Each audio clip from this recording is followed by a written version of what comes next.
Hello, कैसे हो बच्चों। आशा करता हूँ आप सभी अच्छे होंगे और स्वस्थ होंगे। मैं आज जो टॉपिक लेकर के आया हुआ हूँ वो केवीएल और केसीएल के ऊपर बेस्ड है। सबसे पहले हम केसीएल के बारे में बात करेंगे, नेक्स्ट जो लेक्चर होगा उसके अंदर हम केवीएल के बारे में बात करेंगे। ये केवीएल और केसीएल के का बहुत ज़्यादा इंपॉर्टेंस है ट्वेल्थ के अंदर, ठीक है।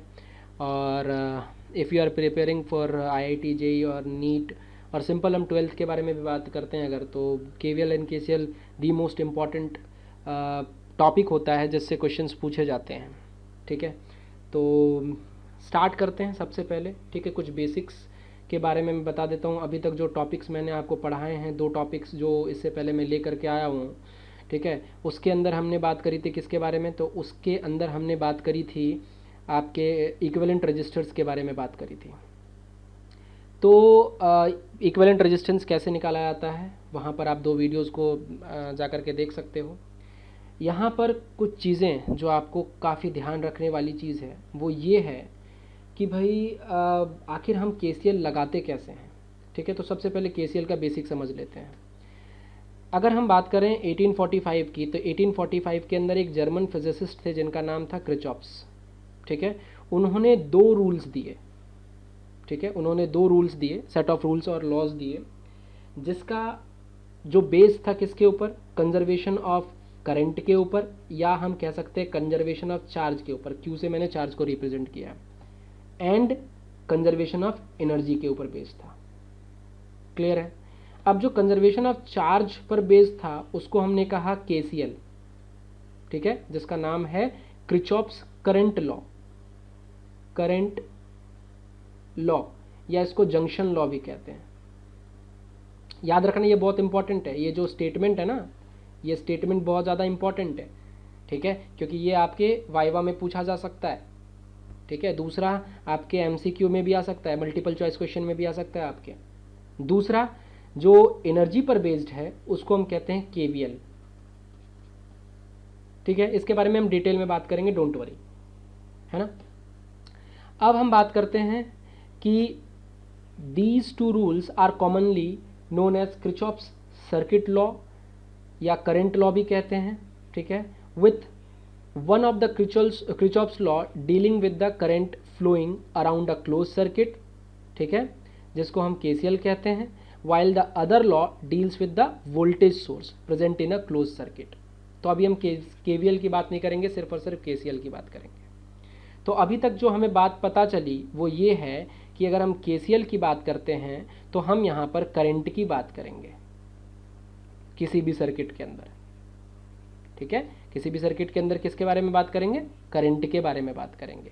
और ये लॉ किस चीज़ पर बेस्ड है, तो ये लॉ हमारा बेस्ड है कंजर्वेशन ऑफ, ठीक है, कंजर्वेशन ऑफ चार्ज के ऊपर बेस्ड है, या तुम कह लो कंजर्वेशन ऑफ करंट के ऊपर बेस्ड है। क्योंकि करंट किससे मिलकर के बना हुआ है, चार्ज से ही तो बना हुआ है। करंट किसके कारण, सॉरी, करंट किससे मिलकर के नहीं, करंट किसके कारण पैदा होता है, तो चार्ज के कारण ही तो पैदा होता है। कैसे, चार्ज अपॉन टाइम पढ़ा होगा तुमने, dq/dt, है ना, ठीक है। तो अगर चार्ज कंजर्व्ड है तो करंट भी क्या होगा, कंजर्व्ड होगा। क्लियर है ना। इसका बहुत इंपॉर्टेंस है कंजर्वेशन का, यहाँ पर अभी समझ में आएगा आपको। देखो, जब हम कंजर्वेशन ऑफ चार्ज की बात करते हैं या कंजर्वेशन ऑफ करंट की बात करते हैं, इसका मतलब क्या होता है, इसका मतलब ये होता है केसीएल के अकॉर्डिंग क्या है, केसीएल को यूज़ कहाँ पर करते हैं, तो केसीएल को हम कॉम्प्लिकेटेड सर्किट को सॉल्व करने में यूज़ करते हैं। जितने भी कॉम्प्लिकेटेड सर्किट होंगे ना उसको सॉल्व करने में यूज़ करते हैं अपन। ऐसा नहीं है कि केवीएल और केसीएल को ही सिर्फ कॉम्प्लिकेटेड सर्किट में सॉल्व किया जाता है। There are various other laws and rules which are use to solve complicated circuit, लेकिन अभी हमें पढ़ना नहीं है। जैसे एग्जाम्पल के तौर पर मैं बोलूँ, थेवेनिन, ठीक है, नॉर्टन, ठीक है, और आपका हो गया मेश एनालिसिस, ये सब लॉज हैं जिसके थ्रू हम कॉम्प्लिकेटेड सर्किट को सॉल्व कर सकते हैं। लेकिन हम क्या पढ़ने वाले अभी, सिर्फ और सिर्फ केसीएल के बारे में पढ़ने वाले हैं।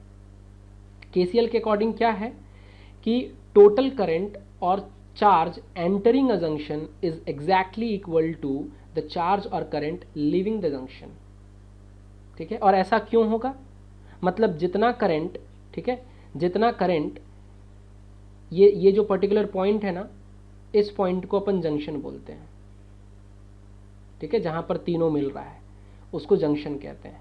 3 से ज़्यादा भी हो सकता है, डोंट वरी, ठीक है। अगर I1 मान लेते हैं, इसको I2 मान लेते हैं और ये हो जाएगा I3, तो याद रखिएगा I1 प्लस I2, ठीक है, plus I3 should be equal to 0। अभी यहाँ पर प्लस I3 इक्वल टू 0 देख करके घबराना मत, वहाँ कंजर्वेशन ऑफ आपको साइन कन्वेंशन बताऊंगा तो ये साइन चेंज कर जाएगा। अभी मैं ऐसे ही बता रहा हूँ आपको कि ये हमारा एंटरिंग करंट है और ये हमारा लीविंग करंट है। अभी साइन पर कोई नहीं जाएगा भाई, ठीक है। मैं अभी केवल क्या बता रहा हूँ कि ये हमारा एंटर करने वाला करंट है और ये हमारा लीव करने वाला करंट है। तो जितना करंट एंटर करेगा उतना ही करंट हमारा लीव करेगा। अगर जितना करंट एंटर करेगा और उतना ही लीव करेगा तो दोनों का सम क्या होगा, 0 के बराबर होगा। क्लियर है कि नहीं, समझ में आई बात, ठीक है। अब जितना करंट एंटर करेगा उतना ही लीव क्यों करेगा, because as it has no other place to go except to leave. मतलब जंक्शन कंज्यूम थोड़ी करेगा, यहाँ से मान लो कोई चार्ज आया, यहाँ से कोई चार्ज आया, यहाँ से कोई चार्ज आया, ऐसा तो होगा नहीं कि इस जंक्शन पर कंज्यूम हो जाएगा वो, है ना। तो इस जंक्शन के थ्रू उतना ही चार्ज बाहर निकल जाएगा। क्लियर है, तो उतना ही करंट बाहर निकलेगा क्योंकि current is due to flow of charge. बात समझ में आ गई ना, क्लियर है, ठीक है। आसान भाषा में और समझते हैं इसको। दूसरी चीज़ क्या है, तो मतलब मैं यहाँ पर KCL से, ठीक है, उसके बारे में आगे बात करते हैं। तो दूसरी भाषा में क्या कर सकते हैं कि algebraic sum of all the current entering and leaving a junction must be equal to 0। देखो, जितना एंटर कर रहा है प्लस जितना लीव कर रहा है उन सभी का सम कितना हो जाएगा भाई, 0 के बराबर हो जाएगा। क्लियर है कि नहीं। और ये किसके ऊपर बेस्ड है, तो कंजर्वेशन ऑफ चार्ज के ऊपर बेस्ड है। अगर आप नोट्स बना रहे हो तो इसको नोट करके पॉइंट लिखना, ये बहुत इंपॉर्टेंट पॉइंट है और हम समझते हैं इसको और अच्छे तरीके से KCL को। अभी मैं 1-2 एग्जांपल्स भी लूंगा, उससे और समझ में आ जाएगा। मान लीजिए कि I1 करंट एंटर कर रहा है, I2 करंट एंटर कर रहा है, I3 करंट एंटर कर रहा है इस जंक्शन को, ठीक है ना। और I5 करंट क्या कर रहा है, इस जंक्शन से निकल रहा है। देखो इस जंक्शन से निकल रहा है ना। I4 करंट भी इस जंक्शन से क्या हो रहा है, निकल रहा है। तो यहाँ पर साइन कन्वेंशन सीखना, ठीक है, ठीक है, साइन कन्वेंशन सीखना। साइन कन्वेंशन क्या है कि जो करंट एंटर करेगा उसको तुम पॉजिटिव लेना और जो करंट लीव करेगा उसको क्या लेना, नेगेटिव लेना। तुम उल्टा लेना चाहो उल्टा ले लेना, कोई दिक्कत नहीं है, ठीक है। लेकिन एक सर्टेन रूल्स एंड रेगुलेशन माना करो जिससे आसानी होती है। अगर मैं मान लो तुम्हारे एंटर करने वाले करंट को पॉजिटिव ले रहा हूँ तो I1 क्या हो जाएगा, पॉजिटिव हो जाएगा। I2 क्या हो जाएगा, पॉजिटिव हो जाएगा। I3 क्या हो जाएगा, पॉजिटिव हो जाएगा। तो देखो I1 plus I2 plus I3 और I5 क्या हो जाएगा, नेगेटिव क्योंकि लीव कर रहा है। I4 क्या होगा, नेगेटिव क्योंकि लीव कर रहा है। तो देखो plus of minus I4 plus of minus I5, इनका सम कितना होना चाहिए, 0 होना चाहिए। इसी को कहते हैं KCL, ठीक है।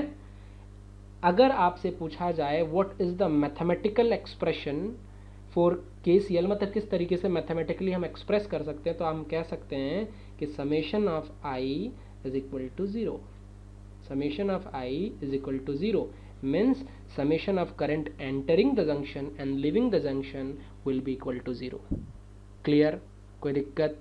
चलो अब हम कुछ एग्जाम्पल्स के थ्रू समझने की कोशिश करते हैं इसको, ठीक है। एग्जाम्पल्स के थ्रू समझेंगे तो ज़्यादा अच्छा रहेगा। तो हम बात करते हैं सबसे पहले कि हमने क्या साइन कन्वेंशन लिया था। तो हमने साइन कन्वेंशन लिया था, सर अगर एंटर करेगा तो आप पॉजिटिव लेना और लीव करेगा तो आप क्या लोगे, नेगेटिव लेना। क्लियर है। अब मेरी बात ध्यान से सुनना, ये क्वेश्चन दिया गया है, मान लो डायरेक्शन पहले से दिया गया है, डायरेक्शन मैंने नहीं लिया, ये डायरेक्शन पहले से दिया गया है। हमें ये भी बताना है क्या ये डायरेक्शन सही है, ये जो दिया गया है डायरेक्शन सही है या डायरेक्शन गलत है, ठीक है। गलत तो नहीं कहेंगे, मतलब अपोजिट है डायरेक्शन, क्या वो देखना, अभी समझ में आ जाएगा तुम्हें। मान लीजिए यहाँ से, मान लीजिए कि यहाँ से आपने 15 एम्पियर करंट डाला। तो जब 15 एम्पियर करंट डाला, ठीक है, तो ये पर्टिकुलर जंक्शन की अगर हम बात करेंगे, इस पर्टिकुलर जंक्शन का नाम हम दे देते हैं। इस पर्टिकुलर जंक्शन की अगर हम बात करेंगे तो इस पर्टिकुलर जंक्शन के अंदर आपने 15 एम्पियर डाला। अब इस करंट के पास दो रास्ते हैं, एक रास्ता ये है और एक रास्ता ये है। तो कौन से रास्ते, दोनों रास्ते में जाएगा ये, है ना, ये तुम्हारे दोनों रास्ते में जाएगा, एक बार एक इधर जाएगा एक इधर जाएगा। तो अगर मान लो इधर चला गया 8, ठीक है, और इधर मान लीजिए x चला गया, तो मैंने क्या बोला था कि सर एंटरिंग, ठीक है, plus leaving is equal to 0। तो एंटर कितना कर रहा है 15, प्लस लीव कितना कर रहा है, लीव में क्या लोगे माइनस लोगे, ठीक है, और ये भी लीव कर रहा है तो क्या लोगे प्लस माइनस ऑफ x। ये किसके बराबर होना चाहिए 0 के बराबर। तो इसको सॉल्व करोगे तो क्या आ जाएगा plus plus minus minus 8 plus minus minus x बराबर 0। तो 15 बराबर 8 प्लस x और x बराबर कितना हो जाएगा 7। सॉल्व करने की ज़रूरत भी नहीं है, मैं तो एक बार ऐसे तुम्हें सिखा रहा हूँ केवल, क्लियर है, वो खुद से तुम कर लोगे मुझे पता है। तो मतलब ये 8 एम्पियर इधर आया तो 7 एम्पियर इधर जाएगा, क्लियर है ना। देखो यहाँ पर अगर मतलब आपके x इजिकल टू क्या आ गया 7 आ गया, ठीक है ना। चलो अब मेरी बात ध्यान से सुनना, अब ये 8 एम्पियर इधर आया भाई, 8 एम्पियर यहाँ पर पहुँचा, उसके बाद देखो ये 5 एम्पियर के फॉर्म में इधर लीव किया है, तो इधर कितना लीव करेगा, इधर कितना 8 में से 5 गया तो 3 एम्पियर यहाँ पर लीव करेगा। क्लियर है, मेरी बात समझ में आ रही है, 3 एम्पियर यहाँ लीव करेगा। देखो इधर से 3 एम्पियर, ठीक है, इधर से 3 एम्पियर, बात समझ में आ रही है कि नहीं आ रही है, क्लियर है ना। इधर से 3 एम्पियर और इधर की बात करेंगे तो इधर से 7 और इधर से 3, तो 7 इधर से आया 3 इधर से आया, तो यहाँ पर क्या मिलेगा इसको 10 मिलेगा। तो 10 एम्पियर इधर से आ रहा है, 3 एम्पियर इधर से आ रहा है, तो यहाँ पर कितना मिलेगा 10 plus 3 is equal to 13 ampere. समझ में आई बात, क्लियर है, कोई दिक्कत, आगे बढ़ते हैं। चलो ध्यान से सुनना, ये वाला क्वेश्चन में और तुम्हें क्लियर हो जाएगा। चलो ठीक है, ये वाला क्वेश्चन ले लेते हैं अपन, है ना, इस क्वेश्चन को ले लेते हैं। तो यहाँ पर देखिए 2 एम्पियर करंट, सॉरी यहाँ पर क्या आ रहा है, ये गड़बड़ हो गया थोड़ा सा, चलो कोई नहीं। यहाँ पर क्या आ रहा है मेरे पास 2 एम्पियर करंट आ रहा है ऐसे, यहाँ से क्या आ रहा है 4 एम्पियर करंट आ रहा है, इस जंक्शन पर एंटर कर रहा है, तो यहाँ से लीव कितना करेगा, जितना आएगा उतना ही लीव करेगा, दैट इज 6 एम्पियर करंट। अब 6 एम्पियर करंट इस जंक्शन को एंटर कर रहा है, इधर अगर 1 एम्पियर करंट लीव कर रहा है तो इधर कितना आएगा 5 एम्पियर करंट लीव करेगा। अब 5 एम्पियर करंट गया यहाँ पर इस जंक्शन के पास, है ना, इस जंक्शन के पास 5 एम्पियर करंट गया, तो इधर कितना 2 एम्पियर करंट गया, ठीक है, इधर 2 एम्पियर करंट गया। अब इधर कितना जाएगा, चलो हमें नहीं पता है, मान लेते हैं, तो x मान लेते हैं। तो according to the given direction हम क्या लेंगे 5 एम्पियर करंट, तो पॉजिटिव का लेंगे बिकॉज एंटर कर रहा है, माइनस ये लीव कर रहा है इसीलिए -2 लेंगे। अब यहाँ पर एंटर करता हुआ दिखा रहा है इसीलिए हम क्या लेंगे प्लस x बराबर 0, तो 3 प्लस x बराबर क्या है 0 है, तो x बराबर क्या आ रहा है -3 आ रहा है, क्लियर है। तो यहाँ पर i की वैल्यू क्या हो जाएगी -3। तो i की वैल्यू -3 का मतलब क्या हुआ, एक्चुअल में करंट इस तरफ फ्लो कर रहा है, लेकिन हमें किस तरफ दिखाया गया है, इस तरफ दिखाया गया है, इसीलिए हमारा साइन कैसा आया नेगेटिव आया है।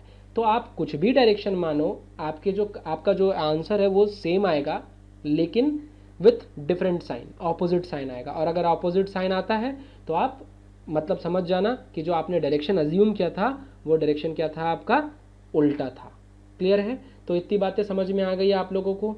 चलिए नेक्स्ट जो हमारा लेक्चर होगा वो केवीएल पर होगा।